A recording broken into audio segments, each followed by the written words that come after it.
అండి. Welcome to honest thoughts. నేను మీ హిమబిందు. ఇప్పుడే 'పుష్ప 2' మూవీ చూసొచ్చాను. సో, నేను చాలా సింపుల్‌గా చెప్తాను పాజిటివ్ పాయింట్స్. నెగెటివ్స్ మాత్రం కొంచెం ఎలాబరేట్ చేసి చెప్తాను. ఎందుకంటే పాజిటివ్స్ అందరూ చెప్తూ ఉంటారు కదా! సో, ఈ మూవీకైతే main strongest pillar Allu Arjun గారే. అల్లు అర్జున్ గారు సూపర్ అంటే సూపర్. ఎందుకంటే తను ఫుల్ ఎంటైర్ మూవీని సింగిల్ హ్యాండెడ్‌గా మోసారని చెప్పొచ్చు. అసలు మీకు ఎక్కడ అల్లు అర్జున్ గారు కనిపించరు. పుష్పరాజే కనిపిస్తాడు. యాక్టింగ్ కూడా ది బెస్ట్ ఇచ్చారనమాట. కొన్ని సీన్స్ ఉంటాయి. చాలా అంటే చాలా బాగా చేశారు యాక్టింగ్. వేరే అన్ని సినిమాల్లో కంపేర్ చేస్తే దీంట్లో చాలా బాగా చేశారు. అల్టిమేట్ ఇంకా. రష్మిక గారు, అనసూయ గారు అందరూ యాక్టింగ్ చాలా బాగా చేశారు. కాకపోతే ఫహద్ ఫాసిల్ గారు కూడా బాగా చేశారు. కానీ ఆయన క్యారెక్టర్ చాలా కాంప్లెక్స్ అనమాట. డిఫరెంట్ షేడ్స్ ఉంటాయి. కాసేపు సైకోలాగా అనిపిస్తాడు. కాసేపు ఫన్నీగా అనిపిస్తాడు. ఆయన క్యారెక్టర్ చేయడం కొంచెం కష్టం. ఆయన చాలా అంటే చాలా బాగా చేశారు. ఆర్టిస్ట్‌లో ఎవరైనా బాగా చేయలేదు అంటే సునీల్, జగపతి బాబు సరిగ్గా చేయలేదు. వాళ్ళ క్యారెక్టర్ ఆర్క్ కూడా సరిగ్గా రాసుకోలేదనమాట. మిగిలిన వాళ్ళంతా సూపర్. బాగా స్ట్రాంగ్ పిల్లర్స్ ఈ మూవీకేంటంటే ఆర్టిస్ట్ పెర్ఫార్మన్స్ అని చెప్పొచ్చు.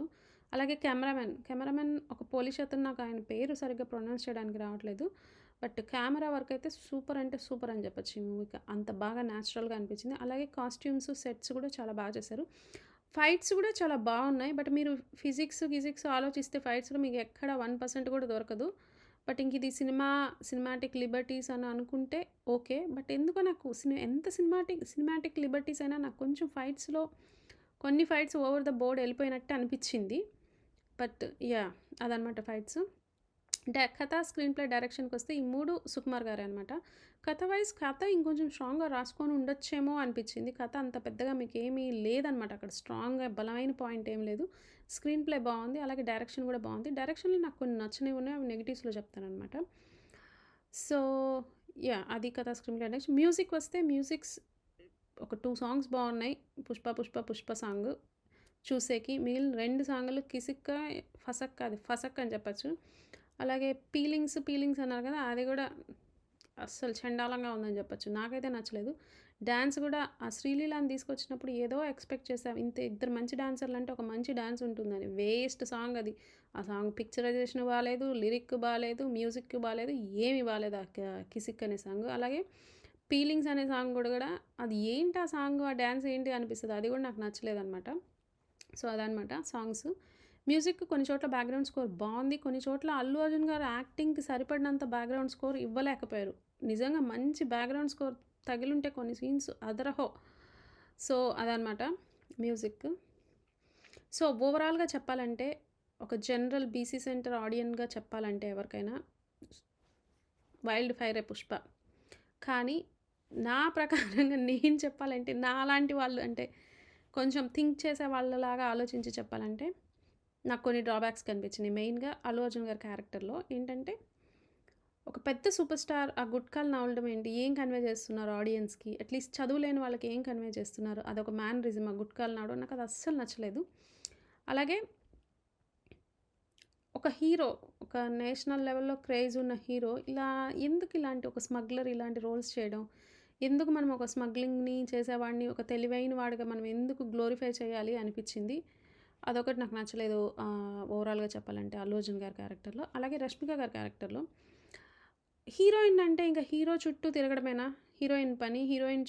హీరో చుట్టూ ప్రైజ్ చేసుకుంటూ తిరగడము, ఆయన్ని లవ్ చేయమని అడుక్కోవడము, లేదా ఎక్స్‌పోజింగ్ చేయడం ఇవేనా హీరోయిన్ అంటే? ఇంకొంచెం బెటర్‌గా రాయొచ్చు కదా! Heroine character. ఇప్పుడు సుకుమార్ గారున్నారు. రియల్ లైఫ్‌లో వాళ్ళ వైఫ్ ఎంత స్ట్రాంగ్‌గా ఉండుంటారు. ఆయన చుట్టూ ఉన్న వుమెన్ అంతా ఎంత స్ట్రాంగ్‌గా ఉంటారు. సుకుమార్ గారనే కాదు చాలామంది డైరెక్టర్లు వాళ్ళ లైఫ్‌లో వాళ్ళు ఎంత ఇంపార్టెంట్ రోల్ ప్లే చేస్తుంటారు.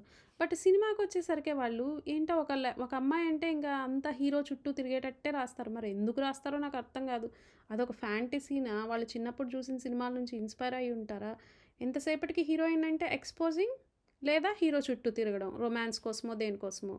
ఇది చాలా నాన్‌సెన్స్ అనిపిస్తుంది నాకు. మరి ఎందుకు ఇప్పటికీ అదే వాళ్ళ స్టోరీలో, వాళ్ళ యాక్టింగ్ మీద అంత నమ్మకం ఉన్నప్పుడు ఇలాంటి సీన్స్ ఎందుకు పెడతారా అనిపిస్తది. ఎందుకు చెప్తున్నానంటే ఇంతగా, రష్మిక లేస్తే అబ్బాయి పేరేంటి? అల్లు అర్జున్ దగ్గర 'పుష్పరాజ్' దగ్గరికెళ్ళి నాకు ఫీలింగ్స్ ఒస్తున్నాయి.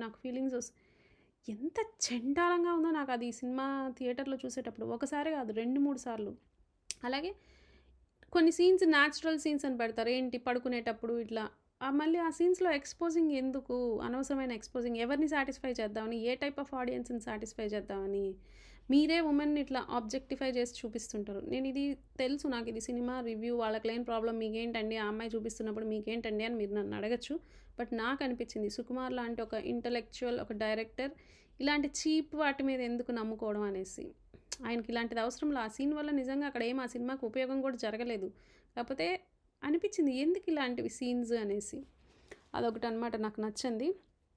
అలాగే ఇంకా నచ్చంది అంటే సుకుమార్ గారే. సుకుమార్ గారు డైరెక్షన్‌లో ఎందుకు ఇంత గ్లోరిఫై చేయడం ఒక స్మగ్లింగ్ క్యారెక్టర్‌ని, లేదా అమ్మాయిల్ని ఎందుకు ఇంత చీప్‌గా చూపించడం కొన్ని విషయాల్లో అనిపించింది. పార్ట్ 1లో కూడా అంతే. కొన్ని విషయాలు మనకు అంత చూపించాల్సిన అవసరంలా. కొన్ని విషయాలను మరీ గ్లోరిఫై చేసి మనకు అనవసరమైన విషయాల్ని అంత చేయాల్సిన అవసరం లేదు.